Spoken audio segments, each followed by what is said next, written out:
Audio Jungle.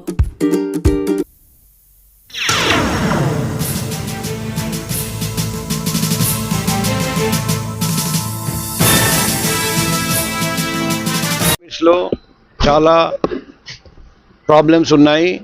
చాలామంది నాకు phone చేసి రకరకాల సమస్యల గురించి, ఇబ్బందుల గురించి నాకు తెలియజేశారు. అందుకే ఈరోజు ఆకస్మికంగా పిఎంపాలెం పోలీస్ స్టేషన్ విజిట్ చేయడం జరిగింది.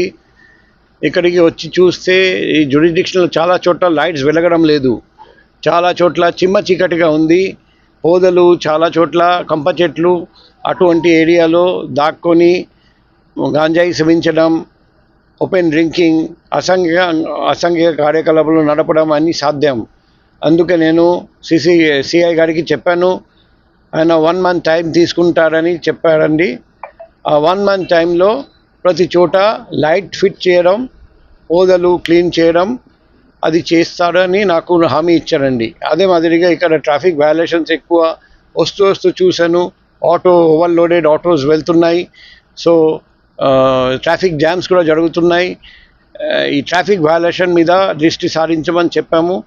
ఎక్కడ ఎటువంటి అసాంఘిక కార్యకలాపాలు, గ్యాంబ్లింగు, ఓపెన్ డ్రింకింగ్, ప్రాస్టిట్యూషన్ ఇవన్నీ పూర్తిగా అరికట్టాలి. ప్రజలకు పోలీస్ మీద నమ్మకం ఉండాలి, అలా పనిచేయాలి. ఈరోజు వచ్చి సాయంత్రం వచ్చి చూసాము, చాలామంది ప్రజలు వచ్చి చాలాసేపు వెయిట్ చేస్తున్నారు. సో అంతసేపు ప్రజలు వెయిట్ చేయకూడదు. వాళ్ళు వెయిట్ చేయాలంటే వాళ్ళు కూర్చోబెట్టడానికి ఏర్పాటు చేయండి. వాళ్ళు నిల్చొని చాలా సేపు ఉన్నారు. సో వెంటనే ప్రజలు రాగానే వెంటనే వాళ్లకు మర్యాదగా లోపల కూర్చోపెట్టి వెంటనే పరిష్కారం చేయాలి. ఈరోజు పరిష్కారం చేయలేకపోతే ఇంకొక రోజు టైం చెప్పండి. ప్రజలకు కూడా విలువైన టైం, మా టైం విలువైన టైం కాబట్టి టైం వేస్ట్ చేయకూడదు. ఇలా సిఐ పిలిస్తే పిలిచిన టైంలో సిఐ ఉండాలి. ఎస్ఐ పిలిచిన ఏ టైంకి మీరు పిలిచినారు ఆ టైంకి ఎస్ఐ ఉండాలి. సో ప్రజలు వచ్చి మా పోలీస్ కోసం ఎదురు చూడకూడదు, అది కూడా మనం చూడాలి. సో మా పిఎంపాలెం పోలీస్ ఇంకా భవిష్యత్తులో ఇంకా సక్రమంగా పనిచేస్తారని నాకు నమ్మకం ఉంది. ఈ పోలీస్ స్టేషన్ ప్రిమైసెస్లో కూడా చూస్తే సీజ్ వెహికల్స్ పెట్టారు, అవి కూడా తీపించడం యాజ్ పర్ డ్యూ ప్రొసీడ్యూర్ చేయమని చెప్పాము. అదే మాదిరిగా పోలీస్ స్టేషన్ ప్రిమైసెస్ కూడా శుభ్రంగా ఉంచమని చెప్పాము. పోలీస్ స్టేషన్ సిబ్బందికి వెల్ఫేర్ గురించి అడిగితే వాళ్ళు ఎటువంటి సమస్య లేదని చెప్పారండి. సో మా ఫోన్ నెంబర్ అందరికీ ఇచ్చాను, పిఎంపాలెం పబ్లిక్కి ఇచ్చాము, పిఎంపాలెం పోలీస్ స్టేషన్ సిబ్బందికి ఇచ్చాము. ఎటువంటి ఇబ్బంది ఉంటే నాకు కాల్ చేసి లేకపోతే SMS లేకపోతే వాట్సాప్ ద్వారా తెలియజేయమని చెప్పాను. మా రిపోర్టర్ ఫ్రెండ్స్కి కూడా రిక్వెస్ట్ చేస్తున్నాం, మీ సహకారం కూడా కావాలి.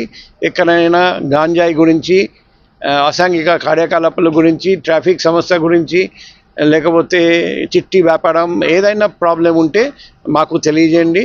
మేము ఖచ్చితంగా స్పందిస్తాం. ప్రజల కోసం మేము 24/7 పనిచేస్తున్నాం. ఫ్యూచర్లో కూడా మీ సహకారంతో, ప్రజల సహకారంతో ఇలాగే పనిచేస్తాం. ఆ రోజు జీవీఎంసీ కమిషనర్ గారికి చెప్పాము. ఆ రోజు నుంచి రెగ్యులర్గా జీవీఎంసీ కమిషనర్, డిస్ట్రిక్ట్ కలెక్టర్ గారికి రిక్వెస్ట్ చేస్తున్నాం. ఈరోజు కూడా డిస్ట్రిక్ట్ కలెక్టర్ గారితో కలిసి ఆయనకు రిక్వెస్ట్ చేశాను. మాకు ముఖ్యమైన ప్రాబ్లమ్స్ వచ్చేసి నెంబర్ 1 CCTVs పనిచేయట్లేదు. చాలా చోట్ల CCTVs లేవు. సిమిలర్గా ట్రాఫిక్ సిగ్నల్స్ పనిచేయట్లేదు, చాలా చోట్ల ట్రాఫిక్ సిగ్నల్స్ లేవు. అండ్ పెడెస్ట్రియన్ సిగ్నల్స్ పనిచేయట్లేదు, చాలా చోట్ల పెడెస్ట్రియన్ సిగ్నల్స్ లేవు. ఈ 3 దాంట్లో మాకు సహకారం కావాలి. ఆయన సానుకూలంగా స్పందించి త్వరలో ఇవన్నీ పూర్తి చేస్తామని ఆయన హామీ ఇచ్చారండి. సార్, ప్రధానంగా విశాఖ జిల్లాలో సివిల్ కేసులు కూడా రోజు రోజుకి పెరుగుతున్నాయి సార్. వీటి మీద మీరు ఏ విధంగా దృష్టి పెడతారు? ఇప్పుడు సివిల్ కేసెస్ చాలా ఉన్నాయి.